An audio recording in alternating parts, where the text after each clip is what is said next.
And welcome back to Policy Rights here at Depictions Media Radio. I'm your host, Michael Clogs. And okay, so we're going to hear a brief statement about trade talks with the United States via Mark Carney. Melanie Joly is still negotiating and trying to bring about a tariff-free relationship with the United States. But Trump, of course, is standing on the stance that any outside trade is going to diminish some of what the U.S. industries are able to produce, and that competition within that country is hurting the U.S. citizens. There's a lot going on with it because, as you know, tariffs are actually paid by the American people. Or the same is if Canada was to tariff a product here being imported in, the end person that actually has to pay that tariff is the consumer, who is actually buying the product and taking it home. End users pay tariffs, not industries. And was proven by Ronald Reagan as president that long-term use of tariffs actually can hurt the country's economy, and should not be used as a absolute negotiating tool the way that Donald Trump is going about this. But okay, so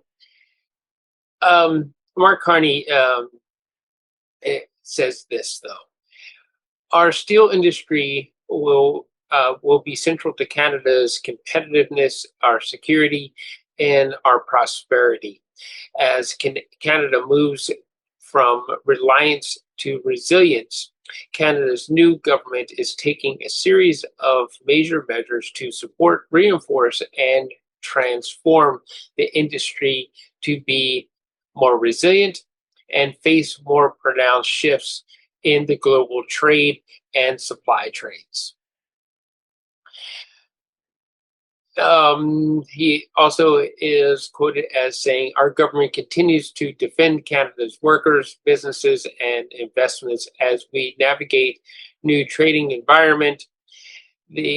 At the same time, we are actively strengthening our domestic producers through significant additional supports." Announced there was going to be an announcement about that. We'll hear that in a later podcast, enabling them to build essential infrastructure and ensure the prosperity of workers throughout key industries in Canada. Okay. So Mr. Carney is hard at work at trying to get those key industries strengthened so that Canada can move forward as a world power.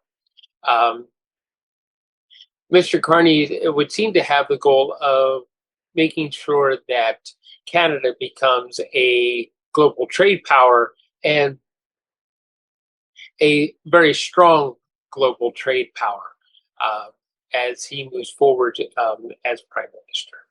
So we are also going to hear from a few other things with the United Nations as they're talking about more sustainable projects that will help human beings in the long run and will help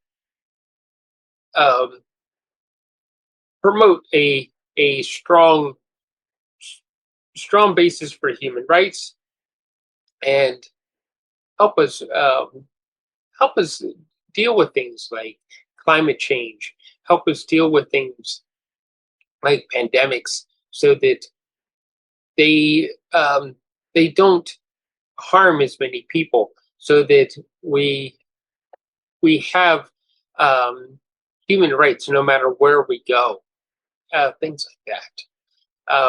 And we're also going to hear from the European Union as they talk about things that are going on in Russia and how to quell and end the war between Russia and Ukraine. As we know, it has been going on for years now after a invasion of Russia into Ukraine, saying that, quote unquote, saying that they were trying to liberate the Donbas regions and Crimea from tyranny that was being presented by President Zelensky.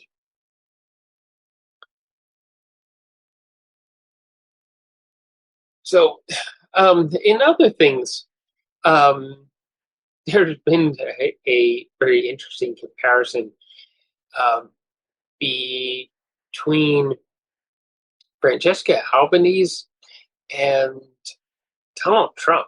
I don't see how this is even remotely possible. That Donald Trump, of course, has been nominated for the Nobel Peace Prize. I don't see he how a greedy person like him, a person who will promote anything to align his own pockets, including war. He he wants to end war by promoting more greed and putting more billionaires into place. Where Francesca Albanese is fighting desperately to help the folks in Palestine so that they can, one, that the war there does take an end. Two, that the not only do they end the war, but they end the war in a way that would allow for the Palestinian people to control Palestine and not be under the tyranny that is offered to them by colonialism and a Israeli rule. Um, there's a lot that Francesca Albanese has done, and there I understand that there is a campaign to to promote her for the Nobel Peace Prize over Donald Trump. Then, if we moving back to Donald Trump again, and I promise you this would be the last reference of Donald Trump, and then we're going to move on to the European Union and uh, and what is going on and how they're trying to um, end the war between Russia and Ukraine. Um, on the Epstein files, of course, the latest greatest thing is that the whole Epstein files are a hoax. Well, if they are actually a hoax, this is one of the biggest scams ever. But folks, they're not a hoax. This is real. There are um, people out there testifying, women testifying how they were forced as teenagers in order to find an acting career or a modeling career, how they were forced to perform sexual acts. The youngest, from what I understand, was 13 years old, just barely 13, and described in the testimony described the acts that she had to commit in order to for Mr. Epstein to say, "Oh yes, you're good enough for me to promote you." This sort of behavior should not be allowed, and those who participated in these parties should be held accountable, should be forced to testify in a court of law and explain their actions as they face charges. That's it. There's no other way around it, and that's how it should be. Okay, so the EU High Representative Kaja Kallas, she held a press conference, and we have some of the recordings of that press conference. She is going to address the Russia's war on Ukraine in this press conference after the Foreign Affairs Council in Brussels will also be heard, and the Czech foreign ministers highlight the EU stance and sanctions on and military aid to Ukraine. And Ms. Kallas, the EU's Foreign Affairs Council, also standing with the Portuguese, the Irish ministers, in this Brussels press conference. The EU is supporting Ukraine. They're backing Ukraine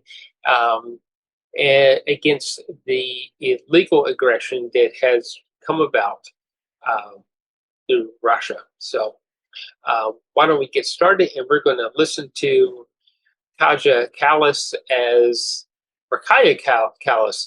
as she